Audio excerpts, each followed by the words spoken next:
Hi everyone, it's great to be with you again. This is part 3 of our new series, Faith in the Fire. Our goal here is to help us develop a mature, God-focused faith that is robust and able to stand in times of suffering, in times of crisis, in times like this crisis that is going on at the moment. And so far what we've looked at is a healthy theology of suffering. And then last week, faith in the fire of disappointment. Today, we're going to look at faith in the fire of anxiety.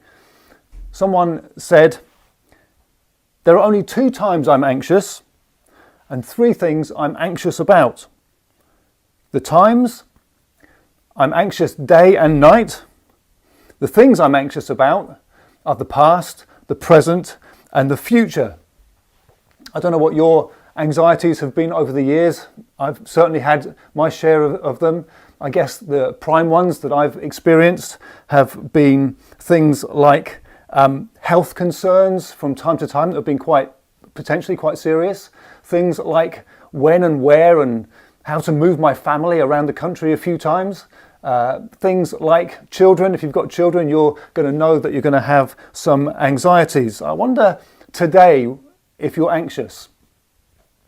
I wonder what your anxiety is mainly rooted in. I wonder what you've been anxious about this week. I wonder what you're anxious about this year so far. Perhaps coronavirus has raised your anxiety levels considerably. The BBC website last week had a headline that said this: money worries in pandemic drive surge in anxiety. They cited a survey. And the article said this: the survey's findings suggested that more than 25 million people in the UK rated their anxiety as high, which was double the number at the end of last year. Those suffering the greatest level of anxiety were an estimated 2.6 million people who said they were struggling to pay their bills. And then I guess as restrictions are relaxed a little bit, perhaps in the weeks and months to come, there's still going to be lots of anxiety. Will I catch the virus as restrictions are relaxed? Will there be a second peak? Will the economy recover? There's still so much potentially to be anxious about. Now, we all experience some unease, some tension, some pressure. That's normal, that's to be expected.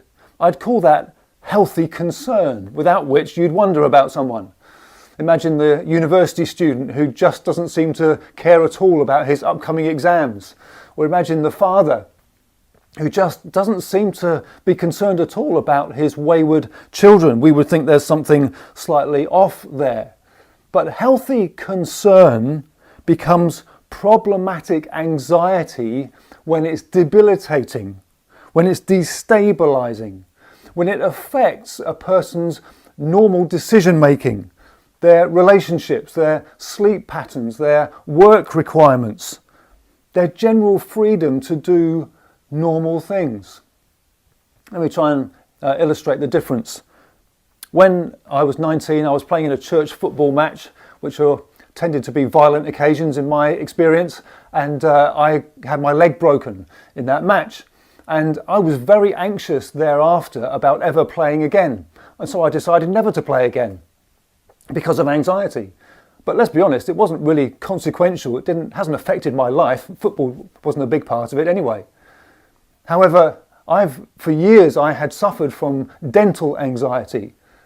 And while I went along for a while, that did have consequence because my anxiety stopped me doing what was a sensible, healthy thing, i.e. going to the dentist. I managed to get somewhat over it when, after not going to the dentist for 7 years, I was in terrible trouble and needed to have a couple of teeth out. But for some people, anxiety is a virtually constant thing at a very deep level, often producing great strife, even despair. There was a chap in my previous church who suffered greatly from anxiety in all sorts of manners. In fact, he also suffered from OCD and was very open about it. His anxiety was an ever-present background noise. It was kind of a lodger, an unwelcome lodger in his mind that limited his life. And it would become especially strong at certain points, given certain situations. That meant that he shrank back from doing some normal things. Here's something I love about the Bible and about the Christian faith. It's this: God speaks to every part of human life, including anxiety, which is so important because you can't just not worry. I'm sure you've tried that. We've all heard the advice, don't be anxious, it may never happen. Don't worry, what good will that do to you? Don't worry, it won't change anything. Like that stuff works. It's absolutely useless. Simply trying to stop being anxious is never going to stop me being anxious. And then there's plenty of good ideas out there as well, healthy ideas out there for combating anxiety. Things like be active, things like connect with people, things like challenge yourself, do some volunteer work, basically try and distract yourself, you could sum those up as. But anxiety is such a strong emotion, often so deeply ingrained and continuously reinforced by our feelings, that it needs a stronger power, it needs a greater truth to counter it. So as the world races to try and find a coronavirus antidote, does Jesus have anything for our anxiety pandemic? The answer is yes. Let's read some words here from Matthew chapter 6. Jesus is speaking and he says, "So I tell you, do not worry about your life, what you will eat or drink, or about your body, what you will wear. Is not life more than food, and the body more than clothes? Look at the birds of the air. They do not sow, or reap, or store away in barns, and yet your heavenly Father feeds them. Are you not much more valuable than they? Can any one of you, by worrying, add a single hour to your life? And why do you worry about clothes? See how the flowers of the field grow. They do not labour or spin. Yet I tell you that not even Solomon in all his splendour was dressed like one of these. If that is how God clothes the grass of the field, which is here today and tomorrow is thrown into the fire, will he not much more clothe you, you of little faith? So do not worry, saying, what shall we eat, or what shall we drink, or what shall we wear? For the pagans run after all these things, and your heavenly Father knows that you need them. But seek first his kingdom and his righteousness, and all these things will be given to you as well. Therefore, do not worry about tomorrow, for tomorrow will worry about itself. Each day has enough trouble of its own." Here's where we're going in these next few minutes. Face it and fight it. Face it and fight it. So the first thing to say is that in order to fight anxiety, you have to face it, which is relevant for all of us, but I think especially so for men. Men are famously known for, if you ask them, how are you? The almost automatic guaranteed reply is fine. Very simple, stops the conversation just about there. You see, the admission of anything, almost anything, is seen as a weakness by most men. But real weakness is being too weak to admit a weakness. And as we'll see, Jesus' words in this passage we read are very powerful in dealing with anxiety, but they won't help unless there's an admission of need. Unless we can identify and admit that I need his words because I need help with anxiety. You see, you can't address what you're denying. So let me ask you, everyone, but men especially, do you have the humility to say, Jesus, here's my anxiety. I'm not getting to grips with it. I really need your help. Before we go any further, I'm going to give you just a few seconds to pray, to ask for his help, to be real and honest with him. Why don't you do that right now? If you're a Christian, you'll know about speaking to your Father. If you're not a Christian, you might still say, well, I'm curious. I hope there's a God out there. I really need some help. Speak to him. Let me just give you a few seconds in your own words, where you are, to speak to him and be honest and say, this is where I'm anxious. Help me, please.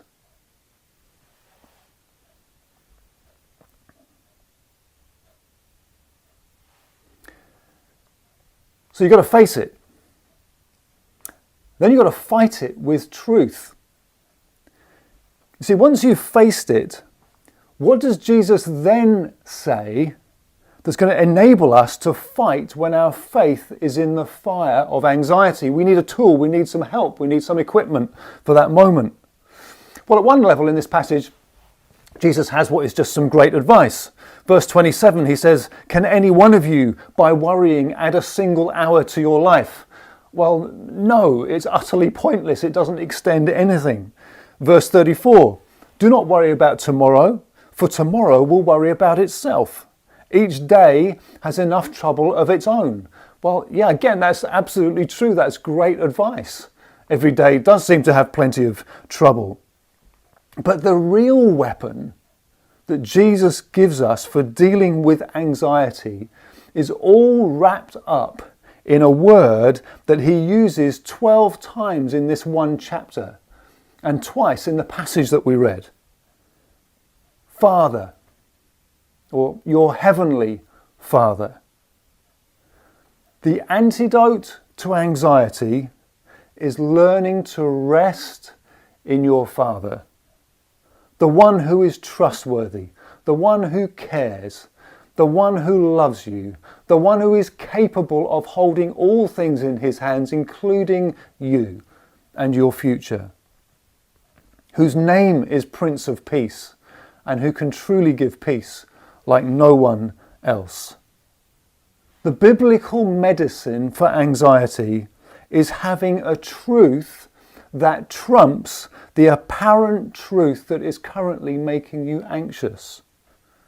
The remedy is found in submitting my feelings to a higher authority, which is not denial. It's simply working out how to order apparent truths and which one has the greatest clout. For example, let's say I'm particularly anxious about a work situation. My feelings could run away with me. What's going to happen? How will this turn out? How can I cope with that? And so on. While I'm really feeling those things, what Jesus is saying is that I can submit those feelings, not deny them, but submit those feelings to a higher authority, to a greater truth. The truth about who my Father is and what he's like and who I am because of him. In 2009, an Air France flight from Rio de Janeiro to Paris vanished in the Atlantic Ocean. Various investigations, of course, were done, and the BBC ran a programme, The Mystery of Flight 447. That was its number.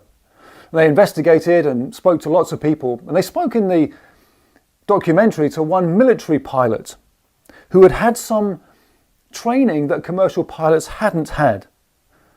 And he referred to this about learning to fly in the dark. When obviously you can't see the land around you, you have to rely on your instruments. He said this: you learn not to believe your body, because your body will lie to you.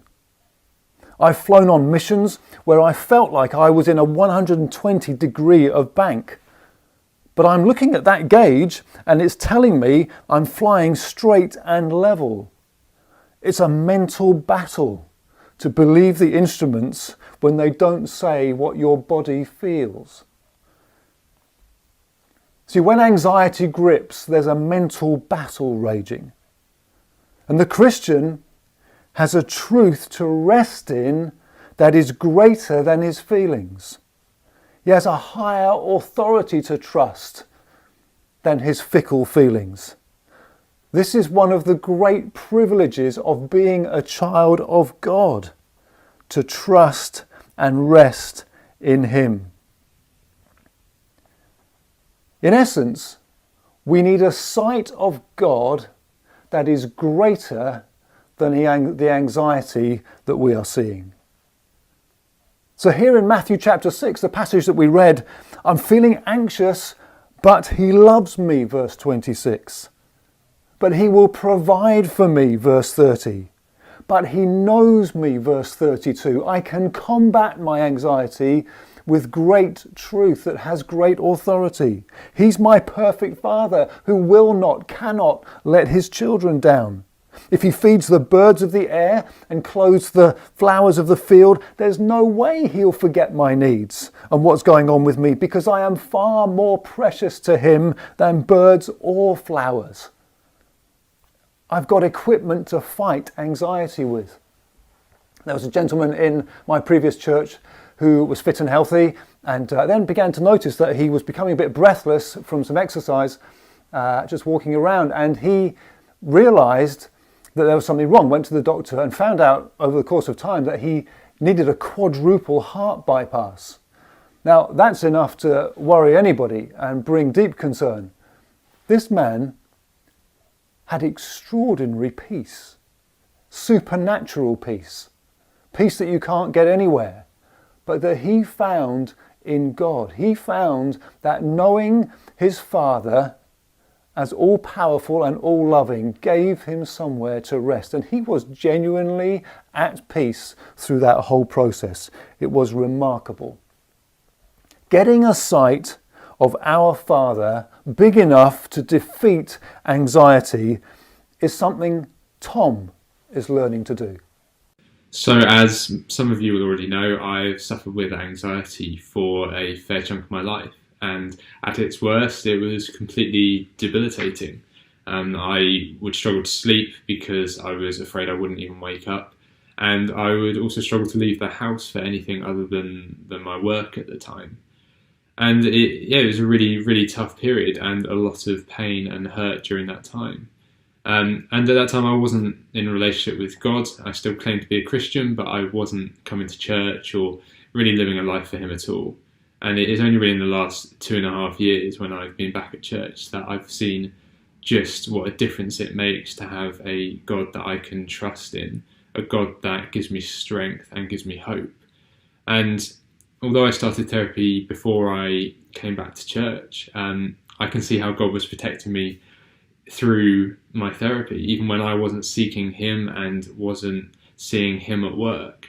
And even to this day, he continues to speak to me during some of those sessions that I have.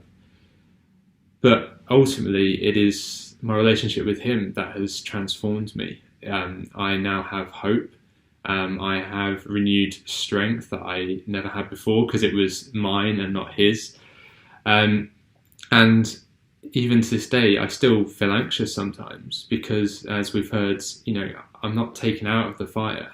I still have anxiety, but it is much less often, and I've learned to lean on God and to draw strength from him before, during and after any anxious situations. He has given me a hope and a strength that I never thought were possible. And ultimately, my life has just been completely transformed since coming to know him. And for that, I will forever be grateful to God. Thank you, Tom. So we have to face anxiety, fight anxiety with truth, and then you have to fight it over time. See, the trouble is that you might say, well, I've tried that, it didn't work. Maybe fine for you, maybe fine for Tom, but didn't work for me. But defeating anxiety isn't instantaneous. It's not like going into a room on a dark night, switching the light on, and suddenly the place is filled with light. That's just not how it works. Rather, it takes time to be transformed by the renewing of your mind. It's a process of changing one set of beliefs for another. It's a fight that you'll have to engage in and not quit on. It's a fight that may carry on and on and on. And for some people, it will be a battle for the rest of life. But it is one where you can make progress and succeed, but it will take time applying the truth of God. I remember a lesson for how hard it is to change our minds. It came home to me a couple of moves ago when I was living in my house, and we just changed the arrangement of the drawers. One drawer may have had tea towels, I don't know, and we replaced it for one with cutlery. And no joke, for 6 months going to get a knife or a fork, I still went to the one that had tea towels. Just changing our pattern of thinking takes a long, long time. Please don't give up battling anxiety with the truth. Let me give you your horticultural lesson for the week. The rhododendron, as you may know, is a beautiful plant. But it's also a master over time of dominating an area with some very aggressive tactics. It's got a very dense covering that makes it very difficult for anything else to grow and compete underneath. Its leaves are inedible to animals, and especially it engages in toxic chemical warfare. Its roots send out chemicals into the soil that make it impossible for anything else to grow around. Essentially, over time, it dominates its area, and anything that tries to compete with it is driven out of that area. You'll have to fight anxiety over time by proactively suffocating the life out of anything else that wants to grow around and compete with your peace. Be transformed from anxiety to peace and confidence in your Heavenly Father by killing off the lies with truth. But it will take time. So here's what I want you to do. I want you to face your anxiety and resolve to fight it with truth over time. Let me ask you a quick question. What's the one thing, therefore, that you're going to do differently when it comes to fighting anxiety? In a moment, we're going to listen to a song. During that song, if you would like someone to pray with you and stand with you because of anxiety or any other need that's going on at the moment, please click on the link to go through to prayer. So one of our team will be delighted to pray with you. Please do that during the song. Don't miss the moment. Thank you so much for listening. I trust and pray that you will know God's peace